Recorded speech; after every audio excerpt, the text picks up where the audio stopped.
So I want to thank everybody who has joined today. Again, my name is Barbara Squires. I'm the Director of Leadership Development with the Annie E. Casey Foundation. And I'm super happy to be here with you. And again, thanks to those of you who have joined today's call.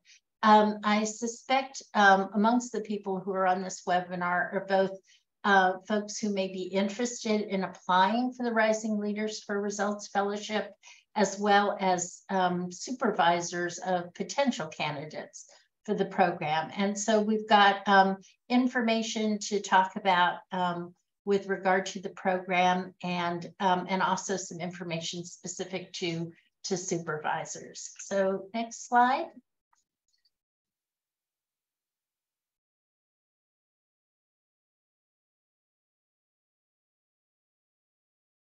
We can go to the next slide.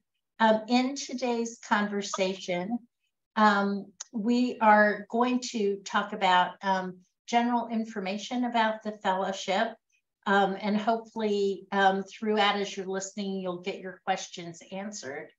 And then we will also have time at the end for questions and answers. So as you're hearing things, would invite you to use the Q&A function in the webinar or the chat to enter your questions.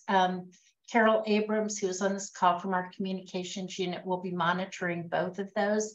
And at the end, we'll be posing questions that are being asked to all of us. And then, as I said, in the middle of this, we will specifically be talking to those of you who are supervisors of folks who may be interested in applying for the fellowship, and we'd be happy to share information that may be relevant to you, and again, invite you to ask questions as well. So on to the next slide. We want to start out, I want to start out by first giving you a little bit of context. The Annie Casey Foundation has a particular approach to leadership development that we call results count.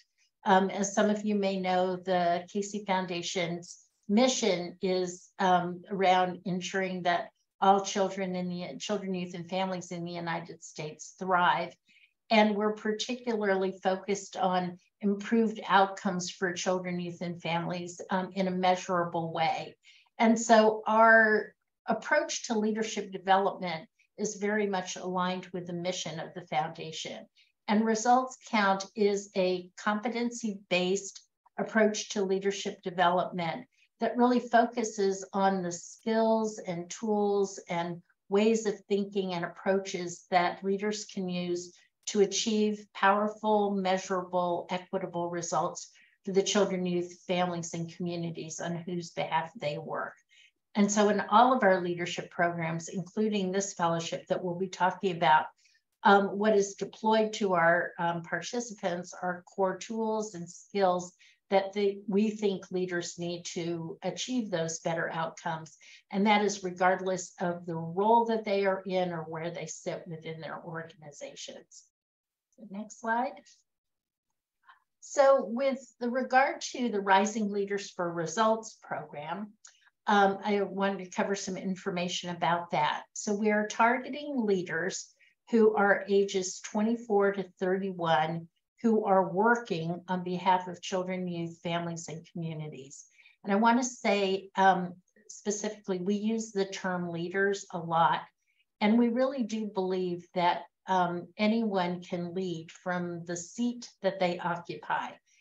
We are not talking about leaders in a hierarchical sense where we're talking about the tops of organizations, but these are people who have the aspiration to do better on behalf of kids, families, and communities. And so when we talk about leaders, those are the folks that we have in mind. So the Rising Leaders for Results program is specifically targeting those leaders who are in that age bracket of 24 to 31, new in their careers for the most part, or just getting started, because we see this as a real opportunity, not just to influence them now in how they think about what it takes to achieve equitable results, but give them the tools and skills that they can carry forward and over the many decades of the careers that they will have. And part of that, what we'll be doing in the program is helping them to build what we call a backpack of those leadership competencies, tools, experiences, and relationships that can serve them well, both now and over the lifetime of their career. So next slide.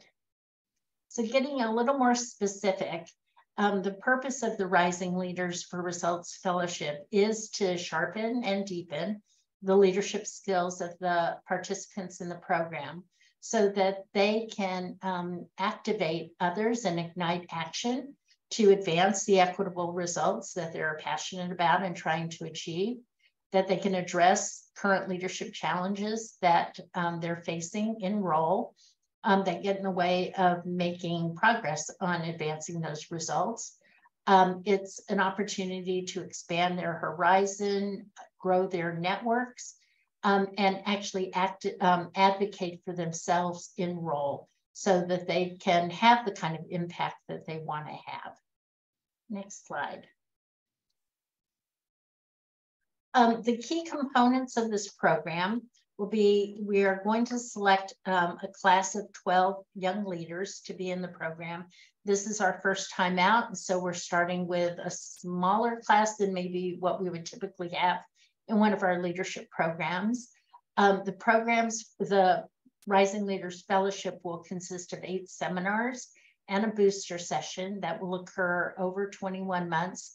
The seminars are roughly every 2 months, and they'll be about 2.5 days in length.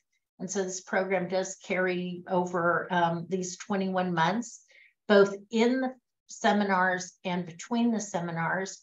The participants will be asked to apply what they're learning in real time and apply it to either a challenge that they're having in their work or to a desired result that they're trying to achieve, again, on behalf of the populations that they work with and whose behalf they work on.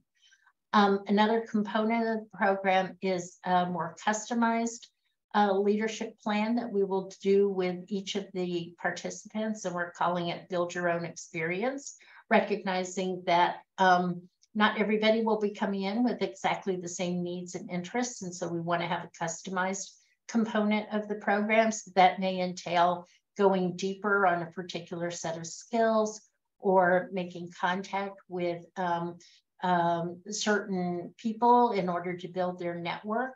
So this will be a more customized part of the experience for our participants. And then everybody in the program will receive coaching both during the seminars and between the seminars, mentorship opportunities, and being able to participate in fellow-led affinity groups so that they can get support from their peers, not just from the faculty of the program, but also from peers that who will be in the program with them. Next slide. To be eligible for the program, we are asking that applicants be between the ages of 24 and 31 as of November 14th of this year when the program starts. Now, I have already gotten lots of inquiries from folks who are asking about exceptions to the age criteria. And for this first cohort, we're really sticking with this age criteria, 24 to 31, as of November 14th. And the reason for that is that we are trying to have a pretty cohesive and consistent cohort of individuals in this program who are roughly in the same place in their career experiences and in their career trajectory, and also in their time of life. And that's why we're keeping the age pool pretty small for this first class. And we will not be making exceptions to the age criteria. We want people who are working. So I will say that that's another question I've been getting. So whether it's okay if I'm in graduate school and not currently employed, but we are targeting this to young leaders who are already working and who are working somewhere in the social sector to improve communities and the lives of individuals and families. We want the applicants to be working, because this is an applied leadership program, and the expectation is that the participants in the program will be bringing what they're learning back to real work and moving the needle on outcomes and challenges that they are facing right now. So it's not about sort of building a set of skills to use later in life, but to really be able to put them to use right away in the work that they're doing. Attendance is very important to us. You got to be there to be able to get all of this. And so we want the applicants also to be able to attend all of the program seminars and the activities that are listed between the start of the program in November of 2023 and July of 2025. All of the dates are listed online on the KC website. And so we want to make sure that you're paying attention to those and that the applicants can attend all of them. And they are in-person seminars that we're having. You may have read that we are also asking for folks to recommend people for this program. You do not have to be recommended to apply. You could just go online, find the application, and apply. We set up the recommendation stage or a feature of this program, mostly in part to help spread the word, so that if somebody knows of a young leader who would be really, really interested and good for this program, but they're not somebody we know who would have gotten the information directly from us, if they are recommended for the program, and it's a really simple recommendation form, all you do is put in your name and the name of the person you're recommending and their email address, and just a short sentence or two about why you're recommending them. That will, and then hit submit, then that will automatically trigger an email that goes to that person with the information about the program, and then they can consider whether or not this is the right opportunity for them or not. There are a few other criteria that are listed online about not being in the employment of the foundation and things like that. But so again, we ask everybody to look at all of that, but what's listed here are really the primary eligibility criteria for the program. Next slide. So we believe that by participating in the program, in this fellowship, that the fellows will be benefiting both themselves and the organizations that they're working in and affiliated with. So the participants themselves will gain these sharpened skills. They'll have access to people who help grow their network. They'll get coaching. They'll have the experience of being able to reflect and be in conversations with their peers and with the faculty. So they get all of those experiences that benefit them.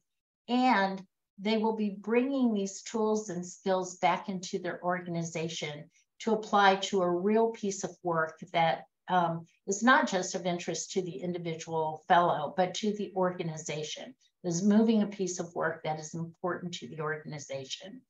And so to this end, we want to make sure that if you're an applicant, the organizations that you're employed by are supportive of your being part of this program. So having the support of both your organization and specifically your supervisor is important. And you know, no small thing that one of the parts of being in the fellowship requires that you attend the seminars, and therefore you'll be away from your work for the, you know, 3 to 4 days during a fellowship seminar.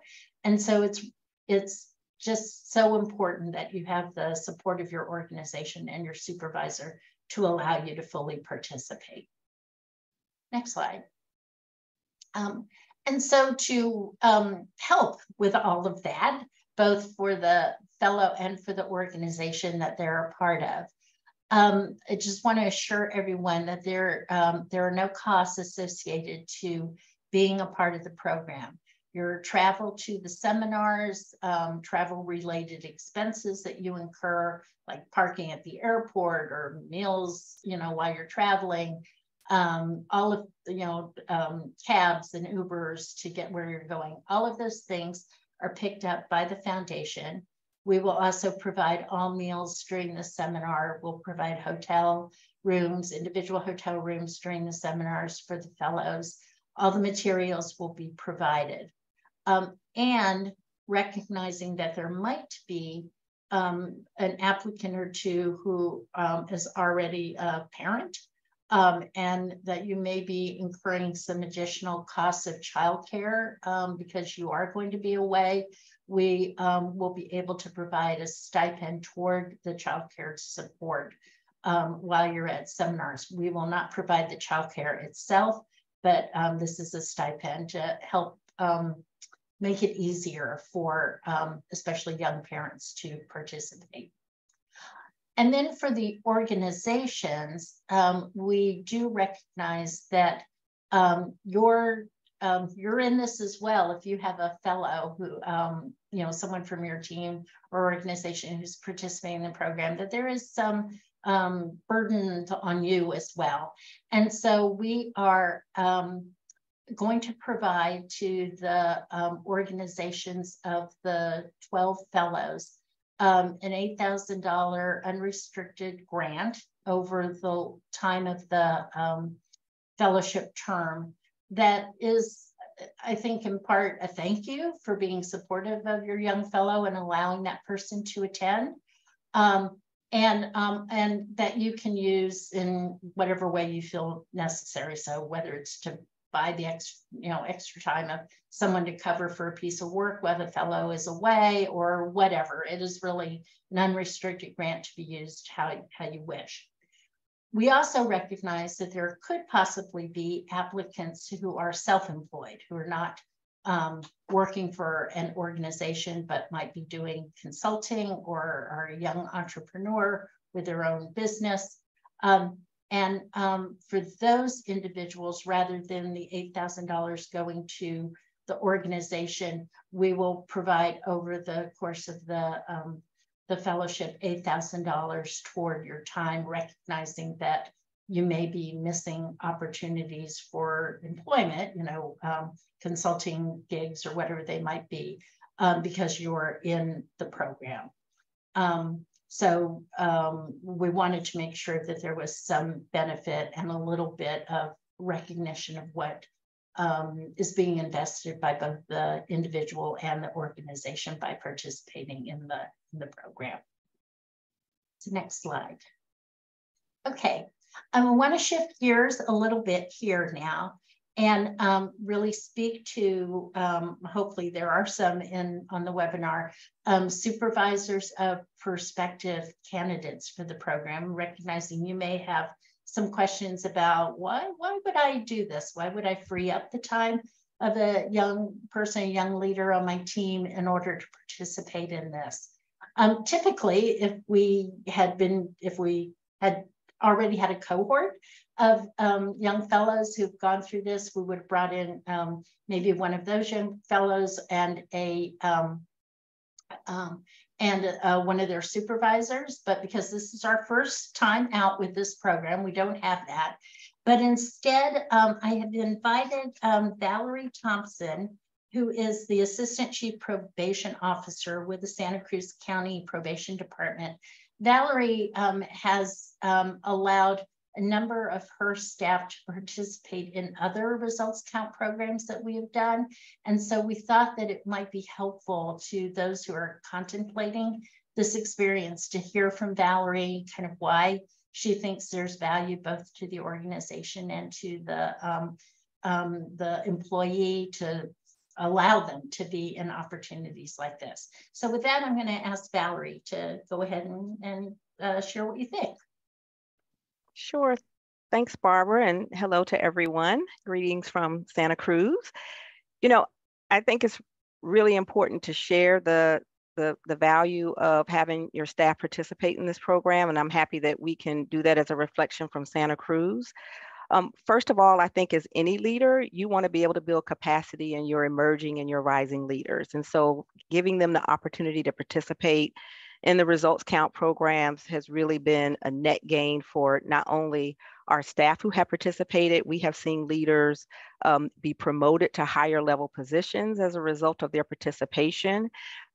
Because the results count programs also allow them to grow not only as leaders, but as collaborative leaders. So they learn in real time, they bring the work back to the organization, they are applying in real time, and then as they share the learning with the organization and even within your leadership structure, everybody is growing in skills, and especially those adaptive skills, which are some of the hardest to navigate as leaders.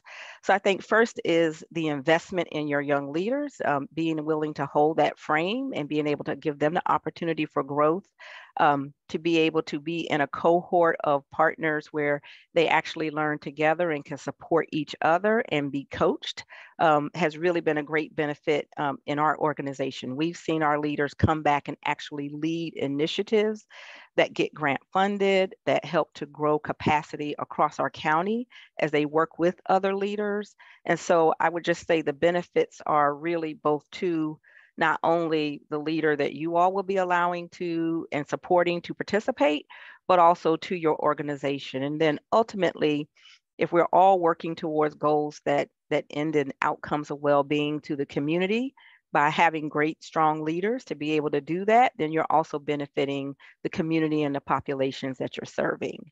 I think another piece of this just to sort of think about is that a lot of times we work in silos. And so being able to be in this leadership program to learn some different ways of thinking and acting and getting to measurable outcomes really allows leadership to work outside of those silos of it's just my work to do, it's just our work to do, and you actually grow in capacity to work with collaborative partnerships in ways that deepens those relationships, that adds value to the work.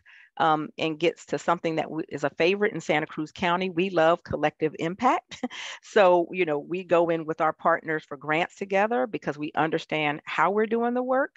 We identify problems or pain points in our systems, and everybody can come together in agreement about how they're going to move that work. And so I would just say, to the point about the time away from the office, that's your investment. Like really invest in allowing your leaders to take that time, because they're literally taking work that they'll be working on when they come back with them. So I just say, oh, they're doing work away from the office. And to me, that's a benefit, because then when they come back, they're better skilled, they're highly energized, they want to engage with other partners and staff to do that work. So to give them that space and time and cover to commit to the time when they're away and they're in the sessions turns out to be a really high value when they come back. Barbara, I'm not sure if there's anything else you want me to hit on. I'm happy to. No, that's great. Thank you, Valerie. And again, there may be questions for you, Valerie, when we get to the Q&A part of this. So let me speak now to the selection process, the application selection process. So as I said, you know, we're really targeting folks who are already working in the field in that age group of 24 to 31 by November 14th. So within that kind of group of folks, the ideal candidates for this program are obviously people who want to do this, who want to grow both personally and professionally, who have a willingness to be self-reflective and willing to explore dimensions of their leadership, including the harder stuff about leadership. And that can include conversations about race, class, culture, and the impact of that on the families that they work with and the communities in which they work. We want folks who are willing to take in feedback and coaching and see this as a real growth opportunity for them as individual leaders, as well as an opportunity to really accelerate the work that they're doing now. So next slide. The application is online. It's not terribly daunting. I hope folks have taken a look at it. It's got initially, I think it starts out with some basic demographic questions that we ask folks to answer, but then there are these 7 short answer questions. So what we'll be asking you to do in the applications to tell us what you do right now, what is your work, and then this may be a softball question about why you're applying and what you hope to get from the experience. We want to know what you're passionate about and how you think about channeling that passion, both in your work and in your life. We want to know how you think about race and equity, and so to share an experience about race that you had, both your earliest experience with race and how it sort of affected you, and then a recent experience. We want you to reflect on your personal leadership, and this can be a place where maybe you didn't perform as well as you would have liked and you learned something from it, or a real growth opportunity that you took advantage of and what you learned from that, but a real reflection on how you think about leadership. We want to know what equity and well-being means to you, because you'll be working with those terms and those ideas a lot in this program. And obviously, we're interested in where you think you want to go over the lifetime of your career, recognizing that the applicants are in the age group of 24 to 31, and things will change along the way. But right now, in this part of this point in your life, what are your long-term career aspirations? So there are a set of short answer questions like these that are in the application. Next slide. Then, in addition to that, we have created an opportunity that is optional. You do not have to do this, and you will not be dinged in any way if you don't. But we recognize that there's a number of ways that we can get to know the candidates for this program, obviously through the questions that we asked and the answers provided. But we wanted to provide another way of telling us about you.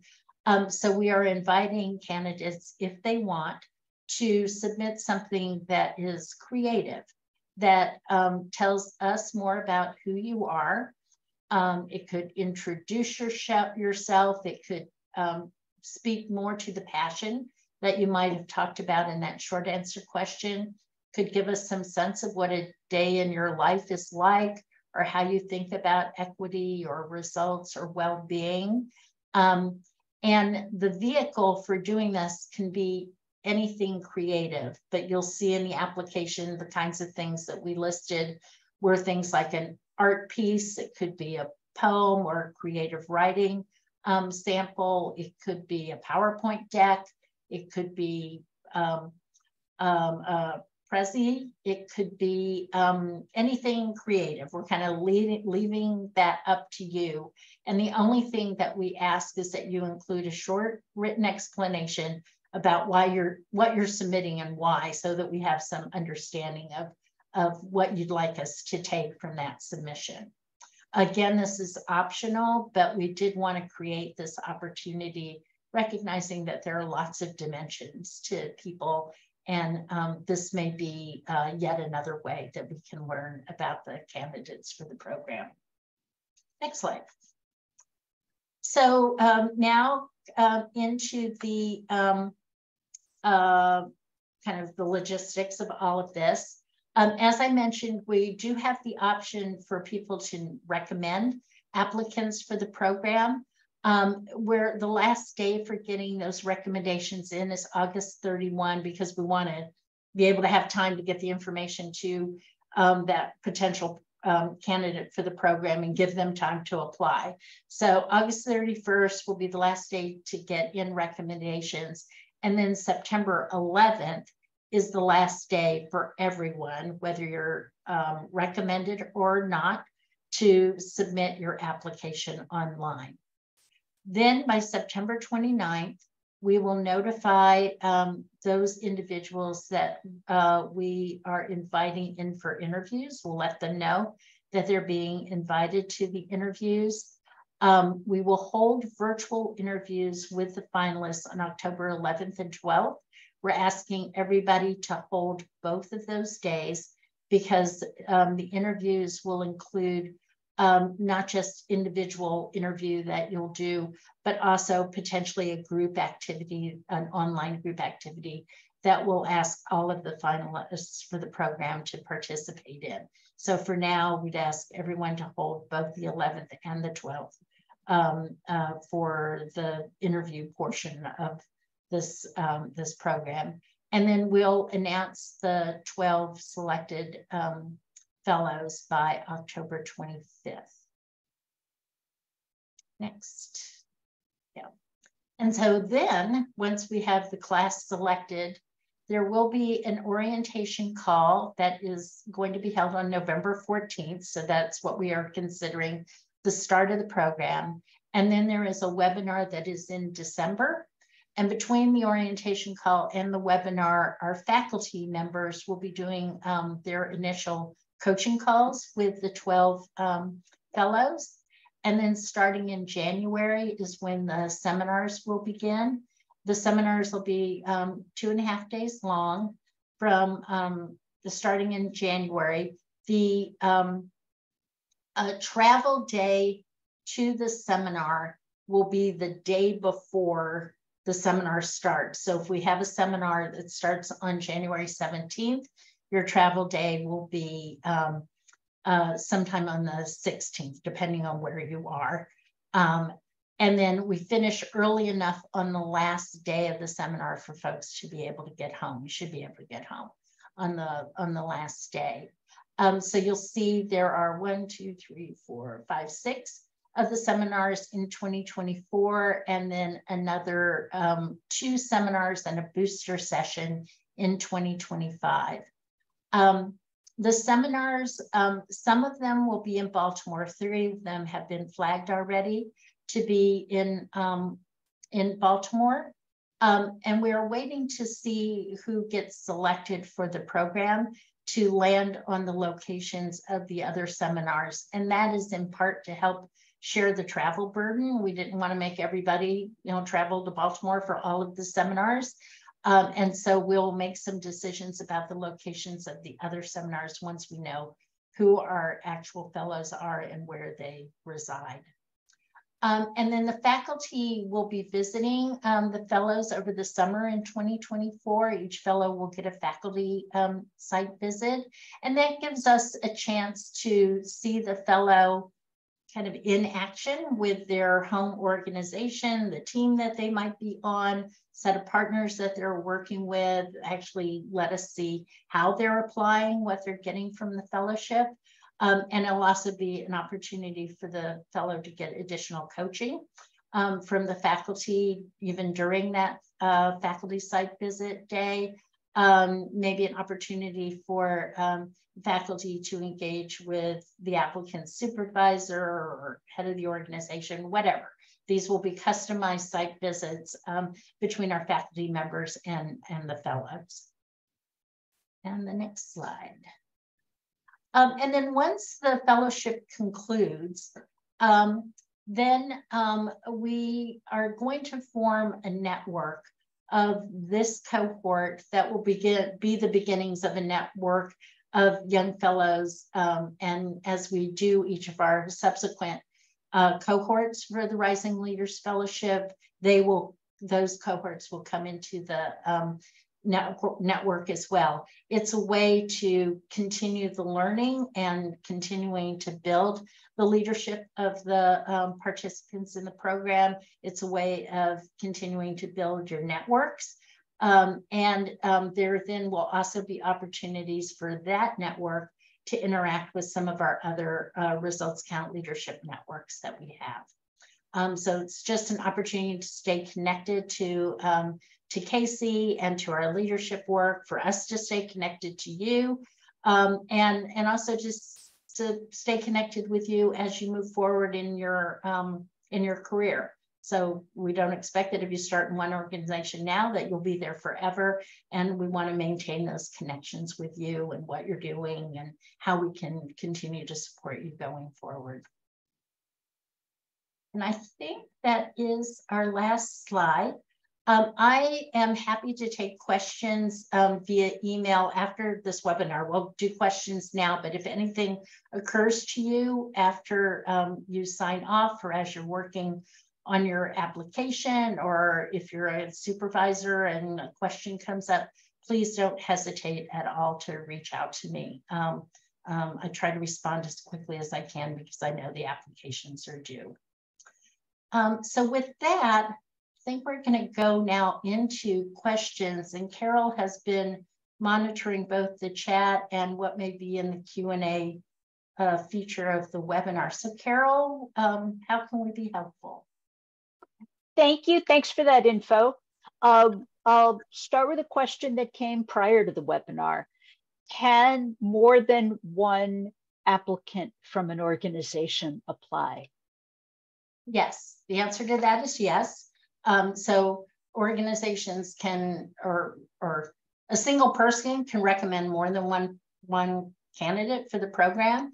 Organizations can have more than one applicant from the organization.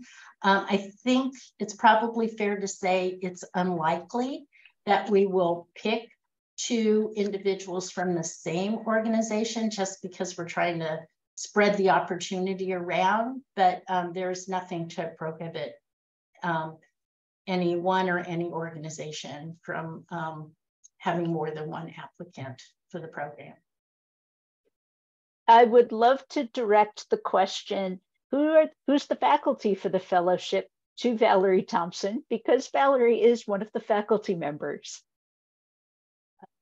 Actually, I was a part of the co-design and co-creation of the Rising Leaders, but the two faculty, I will hand off to Barbara Squires to announce who they are. I know who they are, but I think Barbara may want to do that. Sure, thank you. Yeah, Valerie was super helpful to us as we went through a fairly lengthy co-creation and co-design process to bring us to this point.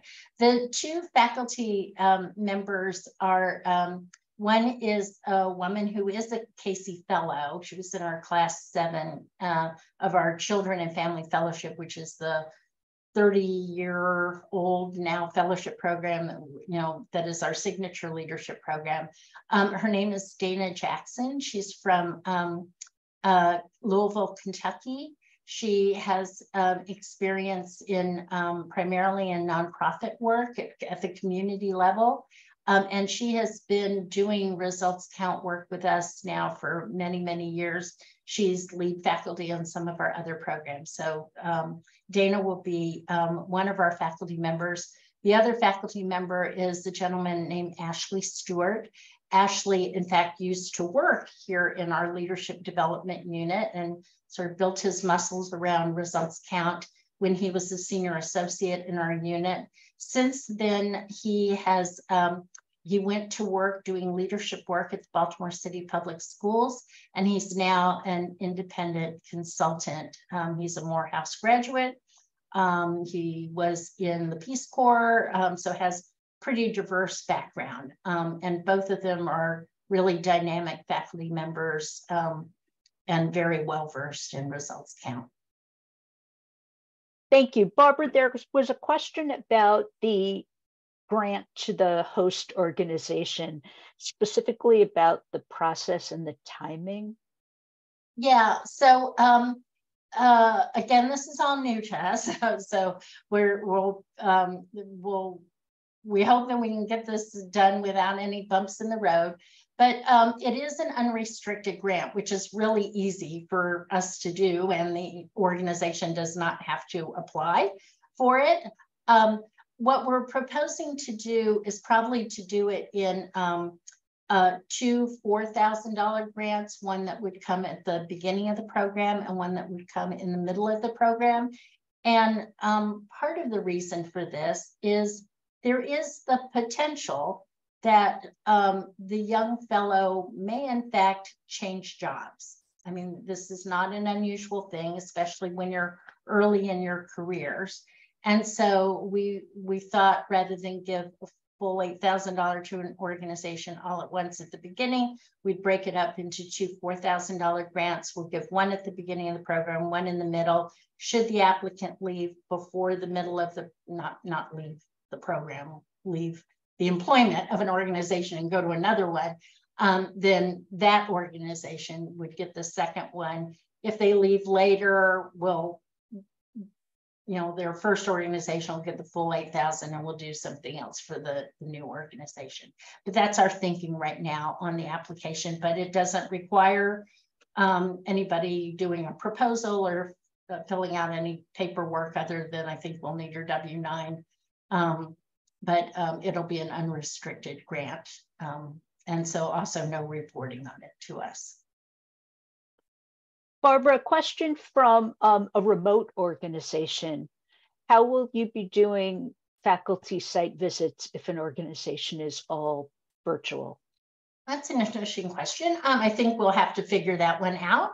I think obviously we can create a virtual site visit where we will bring the fellow in and at different points bring in other partners of the organization and have conversations virtually online. That certainly could be a way of doing it. Another way could be both maybe a hybrid way of doing it where we go to a place where the fellow and maybe one or two members of their team might be and do part of it in person and bring in other people virtually. So I think we can be creative about it. I don't think that'll be terribly daunting. There were a couple of questions, Barbara, about government organizations at local levels, state levels. Is it fine if the fellow is part of a government organization?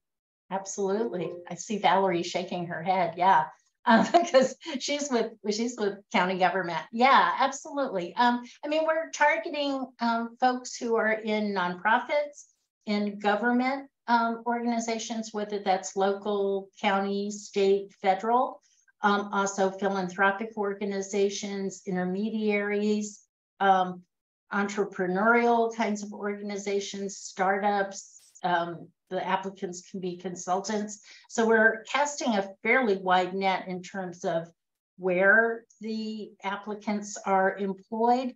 The only thing that has to be a given is that the work that they are doing is on behalf of children, youth, families, or communities, because that's the sector in which the Casey Foundation works. And so we would want somehow to be able to connect what the applicant is doing to being on behalf of children, youth, families, or communities. A question about whether there's already a decision made about having a subsequent cohort, a second class. And, the person asking was really thinking, if their person or their organization got passed over this time. Yeah, all things, like everything being equal right now, I don't foresee a situation where we would not do subsequent classes. Casey as an organization has really put a stake in the ground around working on behalf of young people and working with young leaders. And so assuming this one all goes well, I fully expect that we will have subsequent cohorts. And to the point, because this is our first time doing this specific program with this specific audience, working with our faculty and with the first cohort, we will be, in all likelihood, doing some tweaks along the way, quality improvements, things that we may not have anticipated being either necessary content for the program or logistical things that we may not have anticipated. So we're prepared to make those tweaks along the way and constantly be thinking about quality improvements to the program. But I fully expect that we will have subsequent cohorts. Barbara, any more insight on selection criteria? And the question asks, maybe do we have particular roles that we're hoping fellows occupy now, or any particular geographic region? But at the same time, perhaps you could answer the question about children, youth, family, and communities. You know, if a fellow works for an organization that does community-wide things, but doesn't necessarily focus on children, youth, families per se. Okay. So to the first question about criteria, I think, you know, in addition to what we said, and I'll also invite Valerie to speak to this because she was part of our design process, is we're really looking for candidates who have a passion for what they're doing, who want to grow in their leadership, and for whom we can imagine lots of potential, like to only get to become more impactful leaders over the course of their careers. And so, you know, when we're having to make some hard decisions, I think a lot of what we may be talking about in the selection process is what they do now and the potential for what they may do in the future and how they may grow in their leadership. I think those are all the things that that will be on our mind. But Valerie, what would you add to that? I would just add, and this may be a little bit more to the other question, which would be, you know, if you think about what they're working on, they could be advocates, it could be voting access, in general health access. It doesn't necessarily have to be direct service to the community, but does it have a community impact? And so I would think of leaders in that way as well, if that helps, how broad the scope is of what we designed to bring in leaders from many different aspects and ways of doing the work. Yeah. Yeah, if you're working on behalf of community, I think ultimately you just need to be able to say something is better off because of the work that you do. And that's what we're hoping folks can see that. Not that just like I make these widgets and I produce these widgets, but that I do what I do and ultimately it contributes to my community and therefore the people in my community being better off in some way. A question about time commitment outside of the seminars. And then an important part of the question is time commitment outside of the seminars during work hours. You know, what might those expectations be? So we really hope that when people are coming into this, that they see this opportunity as a place where they can get real work done. I mean, we want the challenge or result that each of the fellows is working on to be something real from their work and their organization. So in some ways, the time away in the seminars, you are doing your real work. So I don't, and I know this is hard to imagine, but this is really an opportunity to advance the things that you're working on and care about in your home organizations. That said, the expectation is between seminars, there will be things like readings to do, reflections to journal. There may be, you know, here we did this piece of work, or we shared a particular tool or skill in the seminar, and now you've been asked to apply it back home. How did you go about doing that? Maybe writing something up about it or filling out a worksheet. There's also an expectation that you are engaging others back home in the work that you're, you know, whatever you're working on as part of the fellowship is your work back home. So engaging that set of partners back home and sharing what you're doing, bringing those tools and skills back to those folks as well. So to the degree that takes up time during your work day, I would say yes, that will be an important component of the work in between seminars.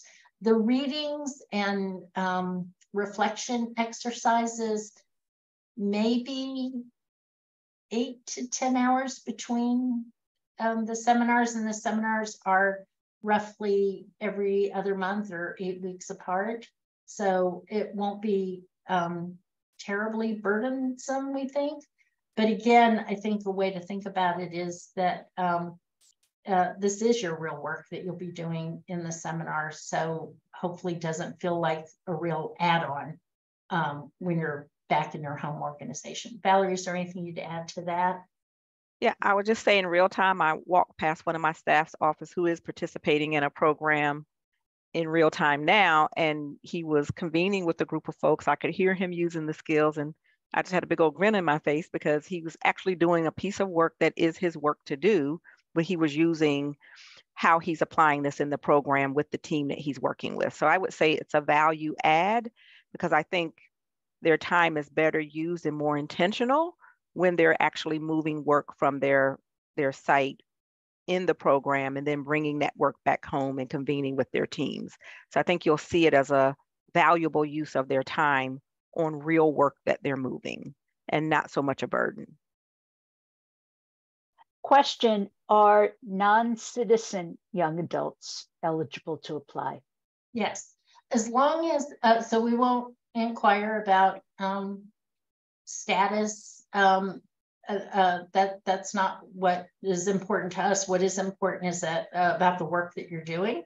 So as long as it meets the eligibility around, you know, children, youth, families, communities focus, that you're in, you know, you're employed in an organization or self-employed doing work that advances outcomes for kids and families and communities, those, and that you meet the age criteria, those are the things that we'll be focused on.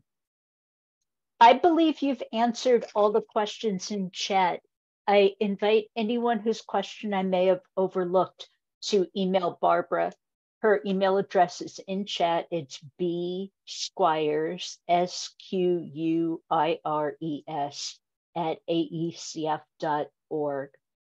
And we are at 2:55, and I welcome anyone to stay on. Barbara and Valerie will stay until 3. Because we're in webinar format, you won't be able to come off microphone if you stay on, but you know, let's call this the official end of the webinar. And if people have lingering questions, put them in chat. Barbara and Valerie will stay till 3. Thank you, everybody. Thank you. Really appreciate it.